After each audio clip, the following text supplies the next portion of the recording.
It's a great view of Swindon from up here in Old Town. I'm Paul Lancaster, and for many years I produced Swindon's local channel on Swindon Cable.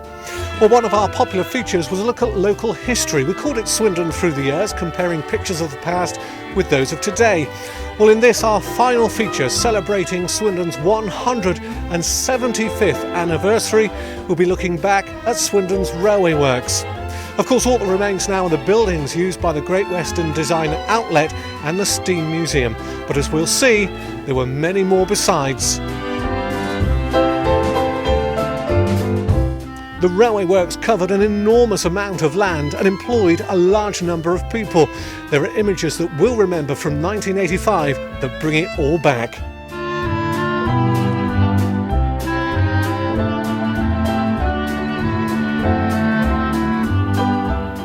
So let's turn the clock back 31 years and bring back some of those memories. And remember, please, at the end, do like, comment or share. I'd like to hear what you think. Right now, let's turn back the clock in Swindon Through the Years.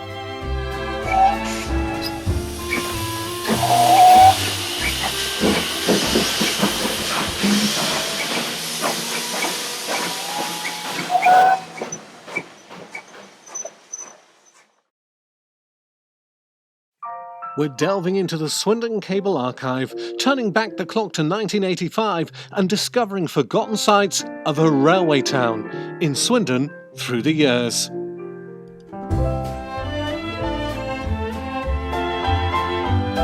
Well, this time we're looking back on some of Swindon's railway past, back to 1985 and the railway works still in operation. The industry that had put Swindon well and truly on the map was in fact about to celebrate 150 years of the Great Western Railway in 1985.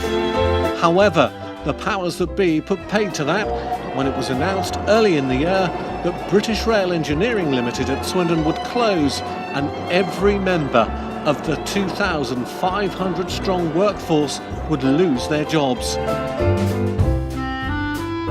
1985 was supposed to be a year of proud celebration for the town, but in fact it was a year of great sadness. After years of uncertainty, closure was finally announced. Despite campaigns, protests and marches through the town and support of local politicians and unions, it was inevitable. Against a backdrop of change and a move away from the heavy engineering industries, Swindon lost its world-famous railway works. The celebrations were all cancelled and the town remained shell-shocked at the realisation that what was once a job for life counted for nothing. It's against this backdrop that we turn back the clock and rediscover some of the images from a time when Swindon's railway heart was still very much beating. Today, the scenes of railway manufacturing are consigned to history, and as the years go by, the numbers of true railway workers get ever smaller. And while Swindon's moved on, we are taking time to remember the once vast empire that was Swindon Railway Works.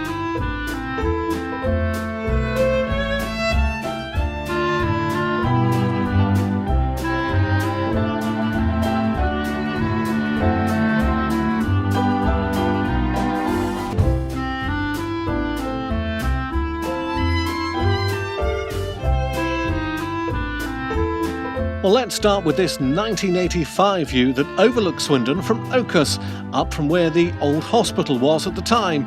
It gives an idea of the scale of the workshops that still existed. This is the world-famous A-shop, where the GWR steam locomotives were built. 31 years later, in our modern view, it's all gone. By the 1980s, a great deal of railway land had already been surrendered to the growing town. An Italian restaurant now occupies the former pattern store building with its huge overhead water tanks. 31 years ago, it was the most recognisable part of the works, visible from many parts of town. Swindon became part of British Rail's engineering arm, known as BREL, British Rail Engineering Limited. This is the site of the works boiler house off Rodbourne Road. Today, a car park for the outlet shopping village.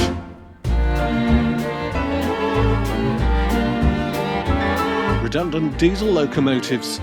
Alongside the works weighbridge, back in 1985, watch the chimney to the right, our reference point as 31 years disappear. The building still in use as the Weybridge restaurant. Most of Great Western Way's dual carriageway was built on former Railway Works land. In fact, the whole of North Star and Hawksworth estates were once part of workshop land.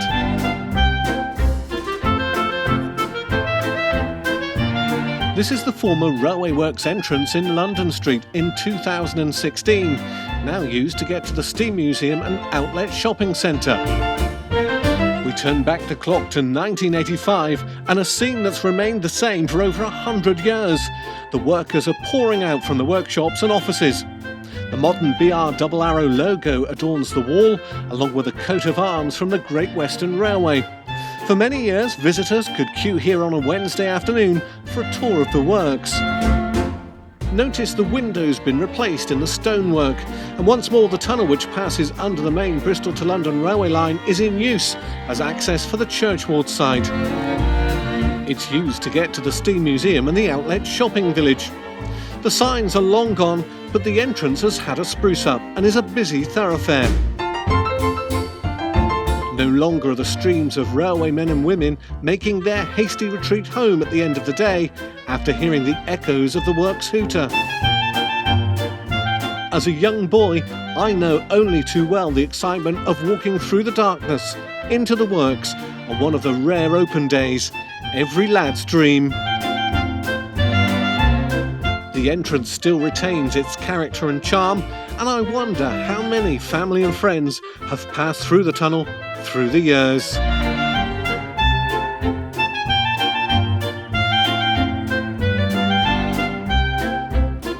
One of the unmistakable buildings from Swindon's railway legacy is the old Pattern Store and Water Tower on Rodbourne Road. In 1985, the Pattern Store still carried the sign showing the works were operated by British Rail Engineering Limited, shortened to BREL. It shows Swindon was a locomotive, carriage and wagon works. Some workshops specialised in just one type of repair or construction. Swindon did them all, and 1,001 other jobs besides. The water tower stored some of the huge amounts of supplies needed, and once were pumped in from down the line at Kemble. Today, those 31 years show a good example of how Swindon adapted to life after the railways. The Pattern Store was converted into a bar and restaurant of the same name, but now houses an Italian restaurant. The familiar old railway signs have long gone. If you look carefully in the car park, you'll discover that the turntable, used for turning 100-ton locomotives around, is still there. Slowly deteriorating, it once had proud copper cap engines lined up around it as they were prepared after a visit to the workshops. This is the start of Rodbourne Road before it dips under the railway. Almost overlooked unless you are new to the town and looking for directions, this sign, seen in 1985, is on the left where Park Lane became Rodbourne Road. The main entrance for traffic was via the West Gate, 100 yards further on. The numbers under the sign show we're 77 miles and 72 chains from London, a measurement still used by the railways today. In 2016, it's somewhat ironic that the pillar on which the sign was fixed was only recently demolished. The sign was long gone, and the area of land behind Dean Street is being used as a builder's compound, as the railway is electrified and moves on to the next chapter in its proud history.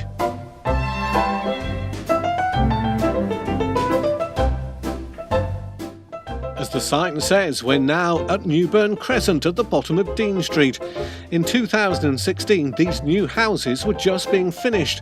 Watch the trees to the left and the pavement as we travel back to 1985. The view shows the typical 1960s style building still standing. The Railworks was a major employer, and training the mostly men to do the job meant learning not just on the job but also in the classroom. Originally using the Mechanics Institute, Later, a purpose-built training school was used to train workers about the new diesel locomotives from 1962 until 1984. About 2,500 young people studied their trade here. With the announcement that the works was to close, the school was redundant. In fact, with so many railway buildings around the town, it was unclear what, if any, use they might have after closure. Today's view, 31 years later, shows the school has now been swept away and Newburn Crescent has lost any connection with the railways.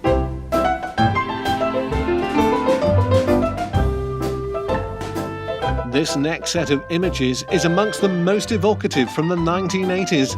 They show the work's main entrance on Rodbourne Road. For almost 150 years, this was the scene repeated every day, 6 days a week, as the men streamed out after the works hooter had sounded. 31 years later, no trace of where the main gates once stood. They were further back from the main road, allowing lorries to turn into the entrance. Many years ago, the trams provided a form of transport for the men inside, as it was known. Later, there were buses, but throughout, it was the bicycle that remained the main form of transport. People still stream from one side to the other of Rodbourne Road, but now it's for a very different reason. The land where the entrance once stood is now a car park for the outlet shopping centre.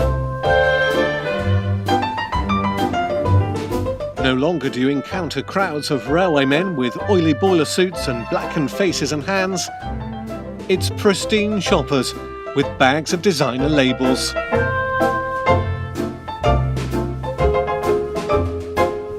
Whilst we're in Rodbourne Road, here's the sign for the main entrance seen in 1985.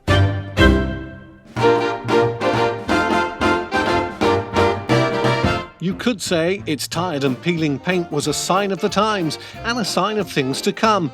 This was taken on the day that the closure was announced. Today, the wall and the railings, and indeed the sign, have gone, as the entrance was demolished and swept away when the car park was constructed in 1996. That day in early 1985, when closure was announced, was a shock for the rail workers, who through their families had been employed for generations. They had an enviable reputation for quality, and Swindon products were respected around the world. Swindon Cable reported from the entrance of the works on that day as staff read the headlines in the local paper. The headline said it all, quite simply, doomed. At the time, the whole town went into shock as everyone tried to come to terms with the reality that Swindon's once proud association with the railways was finally about to end. This is the same spot where that shocked railwayman once stood back in 1985.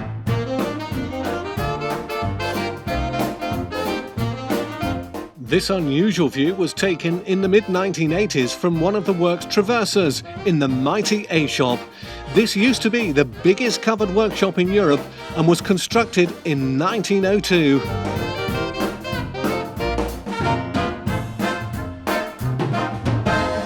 The traverser was used for carrying whole locomotives up and down the bays, in which building or repairs could be carried out.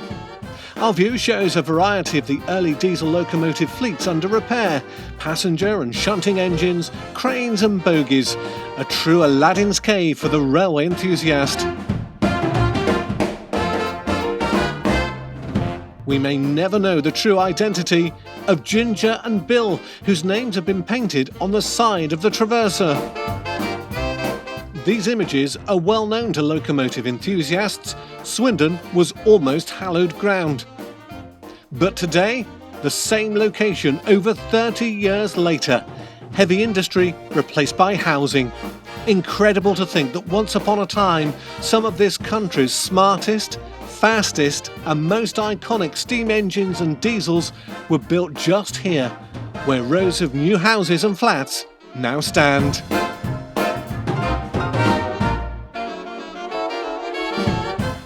The air is silent, no longer the growl of the traverser, or hammers sounding metal upon metal, or the workers shouting above the noise of the workshop in everyday use. is another view from inside the mighty A-shop and shows a Class 08 diesel shunter, or Gronk to use their nickname, being moved around. Once the glamorous work of building the copper-capped King's, Castles and Hall steam locomotives was over, and later the diesel hydraulics for British Rail, Swindon settled down to major repairs and overhauls. This small shunting engine could be found all over the country, and many of them were looked after by Swindon. Again, today's view over 30 years later shows that the works really are a distant memory. There are few clues as to the site's rich heritage. But look carefully enough and there are signs. In one of the gardens of the new housing blocks is a pair of driving wheels from one of those Gronks. Who knows? This could be a pair of the very same wheels that we saw under the shunter on the Traverser back in the 1980s.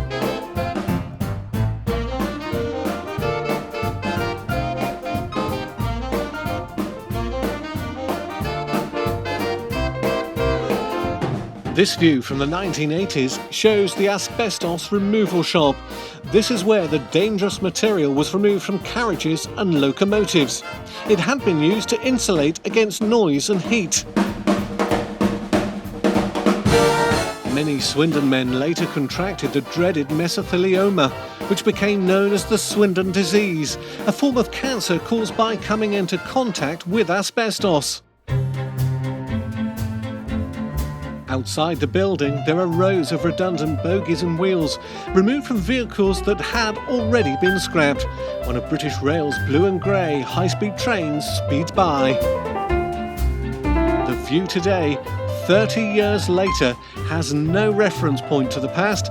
Even the main railway line is hidden, just behind the trees. To the left of this view are the houses built where once the large A-shop stood. In our 1980s view, we see the cutter using his blowtorch to reduce a Class 40 locomotive to a pile of scrap metal. The location is near the end of what was the weighbridge. As well as building and repairing locomotives, the Railway Works was also responsible for scrapping and cutting up hundreds of engines, carriages and wagons. An area off the bottom of Wootton Bassett Road was known as the dump, where scrapping took place. Today, the building still survives and is known as the Weighbridge Restaurant. Watch the apex roof to the left. The scrap, endless railway lines and even the workers, all gone. Peace has returned to this area of town, the industrial character completely swept away in the modern Swindon. This is the other end of the weighbridge, and if once again we watch the roof, we can catch it in our view from 30 years ago, when the area looks so different.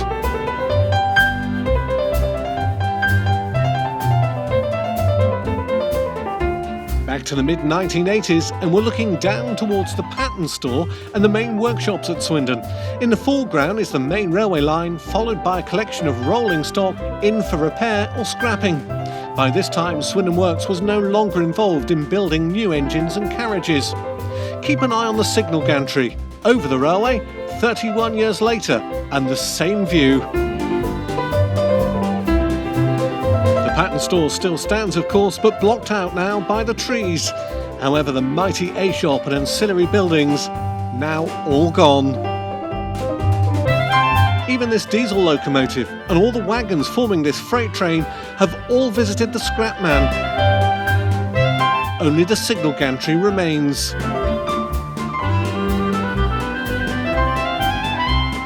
In this 1985 view, we're peering through the east gates of the works on Rodbourne Road, opposite what used to be Art Dean's motorcycle shop. The buildings in view were once the tank shop to the left and the boiler shop to the right. In the distance we see a crane parked where the Traverser once moved up and down the rails. The view from the same spot 31 years later is completely obstructed. This is now part of the Great Western Designer Outlet. Where the crane stood is now a children's playground. This area has been covered over to protect shoppers from the elements. These are the same steel gates we saw in the 1980s, although now they have steel plates for extra security. Over the years, BR Blue's been replaced by black. Another perspective looking in the same direction. In the original view in the distance is the North Star College. However, the area in between now houses the National Trust's Healis building and an extension to the works' main offices for English heritage. Pedestrians used to have a tantalising view inside the works as they walked past. The area, now undercover, forms part of the transformation when this part of the works became the outlet shopping village, opened in 1997. This is our 1985 view of the railway junction, where the line to Gloucester and Cheltenham diverges away from the main line. In the background are the offices for the railway works, where once designers laboured to create the latest in engineering excellence. Our 1985 view shows the yellow tamping machine used for keeping the track in tip-top condition, stable at Swindon's refuelling point. As we turn the clock forward 31 years to the modern railway, the historic buildings remain. However, the fuelling point has gone and the track has been rationalised. This view will dramatically change in the near future when electric wires are installed and, for the very first time, electric trains will run through Swindon. Quick mention of the high-speed train, or 125, celebrating its 40th birthday this year. Today they're in the colours of First Great Western, a company that's changed its name to GWR. New electric trains will soon replace the 125. Modern offices, 1870s style. Here's a view taken from the south side of the railway, looking across to the main offices in 1985. At this time, they were still in use as the main administration block for the works that employed around 2,500 people. The flag still proudly flying, this was a familiar view for rail travellers passing on their way west. Today, 31 years later, thankfully, little has changed. The restored buildings now house English heritage and still displays the engraved stone plinths of early Firefly-class GWR locomotives. The block used to also house the main drawing office where engineers drew up plans for their latest creations. Just next to it is evidence of the new electric railway that's on its way. Transformers installed line-side to cope with the enormous amount of power needed to run the railway. I wonder if Brunel would have approved. Millions of pounds overspent and several years behind schedule. This 1985 view shows a diesel multiple unit, repaired, refurbished, repainted and almost ready to go back into service. These trains were mainly used for shorter distances and commuter services. When new, they replaced many of the smaller steam locomotives and carriages. Behind it, what was known as our shop, built in 1874. By this time it was being used for work on these diesel units. Today's view from roughly the same location shows the sidings outside the works have gone. The DMUs have also been scrapped and replaced by more modern rolling stock. But the biggest changes, though, are to the building. This part of the workshops now is just a skeleton. The roof was removed and new apartment blocks have been built using some of the original walls. For 1 year back in the early 90s, this was the home of the National Railway Museum on tour. The Railway Museum in York was having work done to its roof, and the old Swindon Works proved the perfect temporary home. We're in Robbourne Road for our next view, and remarkably it's changed very little. By the time these images were taken, the footbridge from one side of the railworks to the other had already been removed from where the green fence panel can be seen. In the very early days, the road crossed over the railway by means of a level crossing, but you can clearly see how the road's now been lowered to pass under the railway, only just enough room for a bus to pass under. The pattern store was built in 1897. It's a fireproof building housing 4 separate water tanks on the roof. The modern view shows that very little has changed. The building's still in use as a restaurant, although the windows no longer boarded up as they were in our 1980s view. A narrow walkway along the side of Rodbourne Road still provides a challenge for pedestrians passing each other as the traffic roars by. The solid engineering brick-built structure is unmistakable, a monument to Swindon's engineering history. Even after the announcement was made of the closure, the battle went on. A huge campaign was launched to try and get the government to change their minds and keep the works open. A series of protest marches took place like the one we can see in these images. It shows the town's railway workers being joined by union colleagues from across the country, out in support of their campaign. The Mayor of Thamesdown, as it was then known, Councillor Percy Jeffries, is being seen dropped off in his Daimler to join the march through the town centre. Of course, it amounted to nothing, and the closure went ahead. The big celebrations that were planned in the town for the 150th anniversary were all cancelled, and the railworks played no part in what was supposed to be a year of extreme pride and celebration. Comparing the views in 1985 to those of 2016 shows how, thankfully, some of the railway structure has been preserved. It also emphasises just how much has been swept away.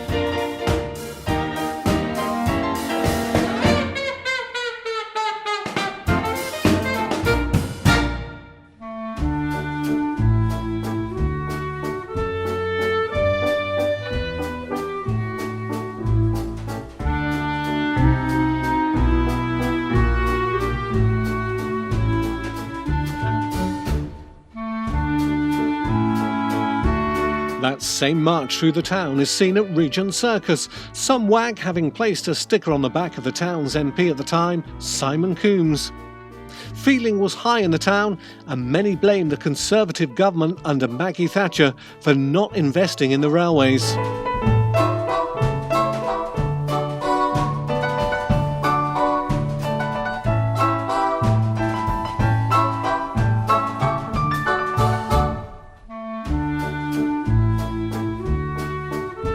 This 1980s view was taken at the foot of the Pattern Store and shows the sidings outside the works and the main line to Bristol and London, with St Mark's Church in the mid-distance.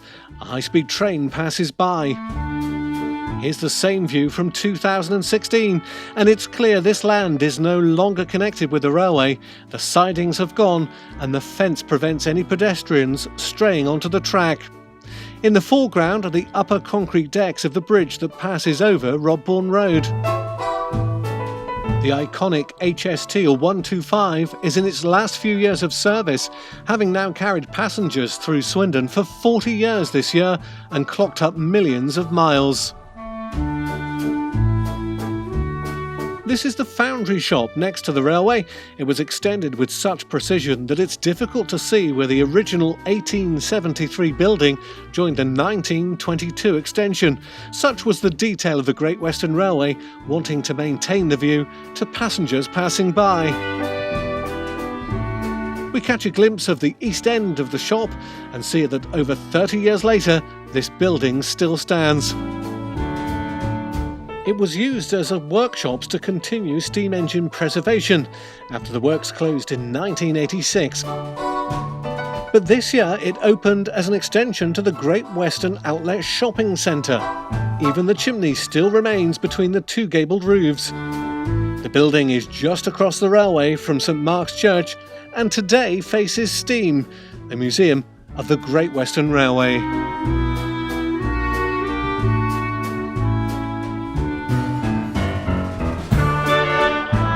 Well, finally, we're going to try and end on a more positive note and see some of Swindon's finest work in action. This is the most famous Swindon and GWR engine number 6000, King George V, steaming away from Swindon on its way to Gloucester. Although any GWR 150 celebrations involving Swindon works were cancelled, there were a series of other events across the West Country, including these steam specials in the summer of 1985. Today, the same view shows a modern diesel unit on its way to Cheltenham. Thankfully, the King-class locomotive still survives and sits pride of place inside its birthplace as a tribute to every man that performed any one of the hundreds of jobs inside the factory.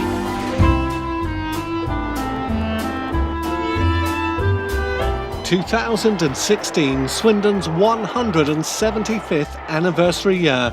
This is my tribute to the town, the great railway workshops of the GWR and the men and women who worked inside at Swindon."